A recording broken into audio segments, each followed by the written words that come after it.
welcome to the Evolved Educator podcast. I'm Jennifer. I'm Chanmi. I'm Michelle. So today we're going to be talking about a case for low cognitive questioning. I've read this numerous times that teachers ask somewhere between 300 and 400 questions a day, something like 70,000 a year, something crazy like that. Wow. So, we've also heard this many times that, questions and questioning, that's a teacher's most powerful tool. So are more questions better? Is it better to ask more? I would say it's quality over quantity. So that brings us to our segment today. Can I ask a question about questioning?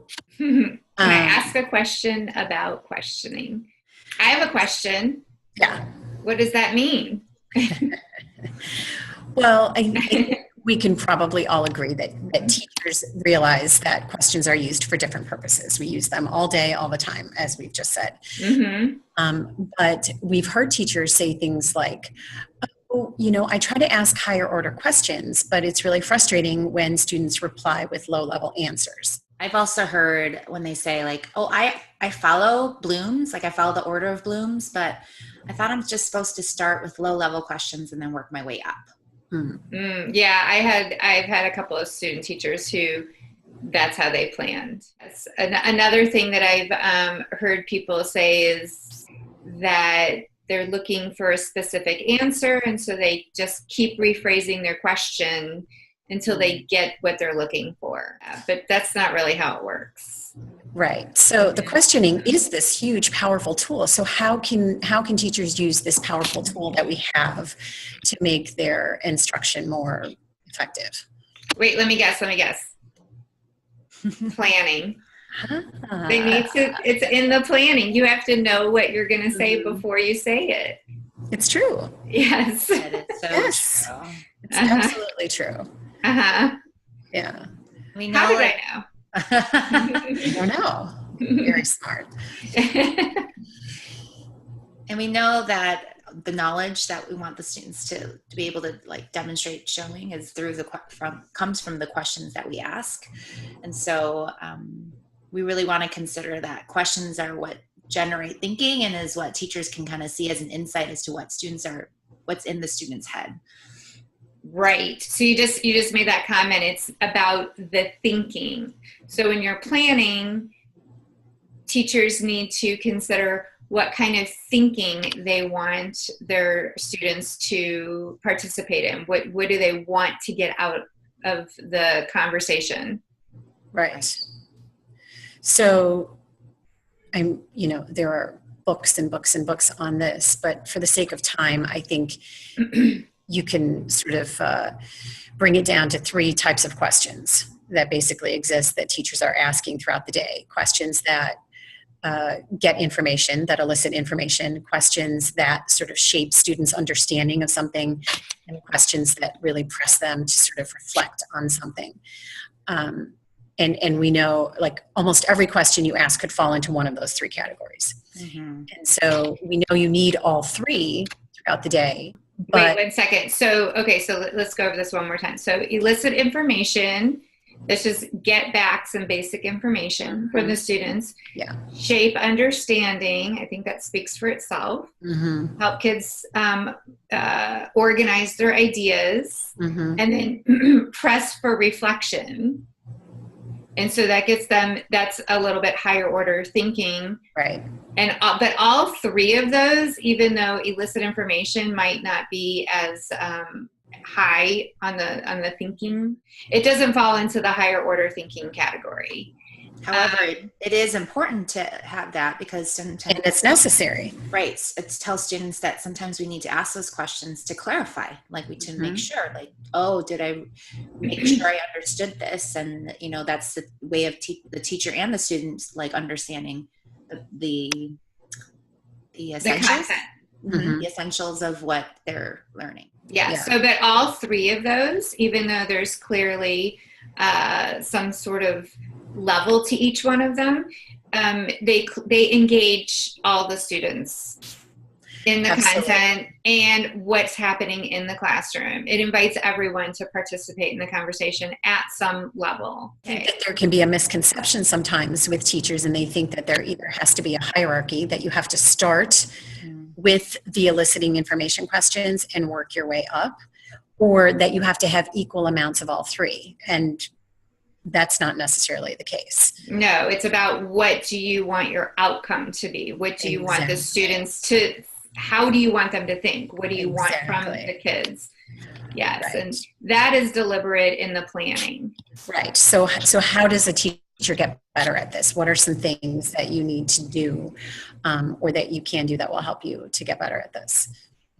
Well, I know one thing that I do when I'm planning is I think about the answer I would give if I were a student.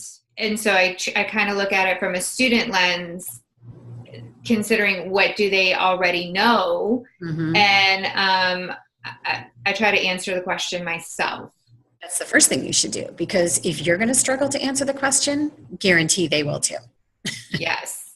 And then that also helps me identify the potential answers and possibly misconceptions of what students are going to say.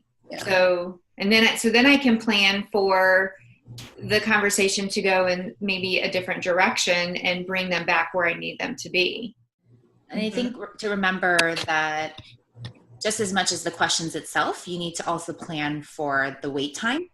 Yes. That sometimes we, as teachers, we want to just like get through that. We feel that we have a limited amount of time to get through our lesson, but really giving that time for the students to process the question, having them write down their ideas about their response to the question. That's really important for them to have that time to process before they articulate their responses. And plus, you need to build that equity in the classroom for all students to be able to share their answers. Some people just need a few more seconds to think about it. And actually, that's all we're talking about right here is seconds.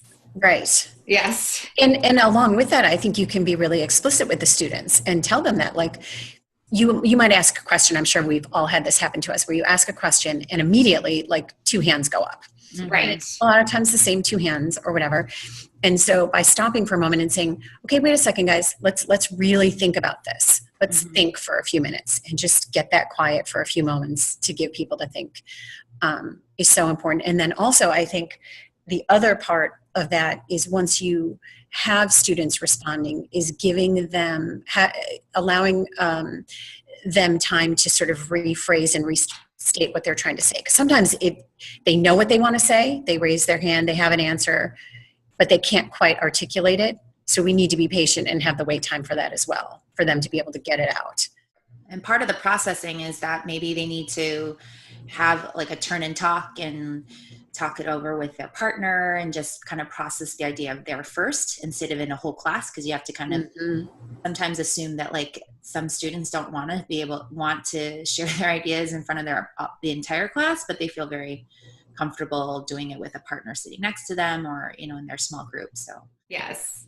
Another thing that I might do, just to give students time to think when they are replying to the questions, is ask another student to rephrase what they've said. So just so that we can make sure that everybody's clear. And that's much better than if I did it. And I think it takes that when you're planning ahead of time, and then you're also, because we talked about the type of questioning and thinking is reflecting too. You can reflect on your own questioning. Is that when you have your students help you, like when one student interprets your question and rephrases it, they might help you figure out how to rephrase that question better for next time, because they're telling you that they understand your question in this way. Right. So that'll improve your questioning too, because they, if you use too many idioms or, just language that's just not as easy for students to understand, you have to consider your ELs or what, in your classroom, that you want to make sure you have a low effective filter so your language is clear. Right. And that goes back to the planning. And so that when you're planning and you're reflective and you can make changes and adjustments for next time, even next time being the next day. Sometimes if when I've been in a departmentalized situation, even the next hour, bottom line, I think, Michelle, you kind of hit it before when Jennifer was, introducing what we were going to talk about today, is like the lesson really has to be quality over quantity. We need to make sure that we plan and we know what we're going to ask, because we want to know what kind of thinking we want the students to use during the lesson that day. So what happens if I've planned and I have put a lot of thought into the kinds of questions that I'm going to ask because I want to elicit a certain type of thinking, and I'm getting crickets? What happens then? I'm sure we've all had this happen to us.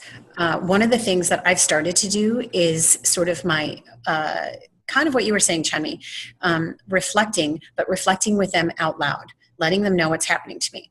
I'll actually be really explicit with them and say, all right, hold on a second, guys. Give me a second. I'm not getting the response that I thought I was going to get from you. So I need to ask a different question. So give me a minute to think about another question.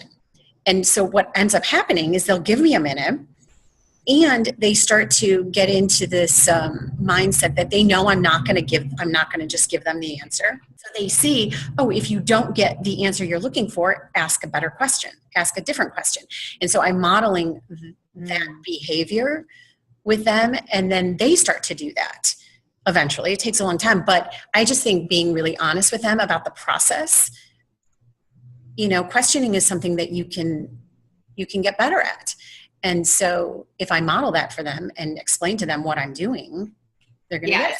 Yes. And that's a whole nother podcast. Absolutely. How to get the students to ask these quality questions. Yes. We'll save that for another day though. But yes, you are modeling for them.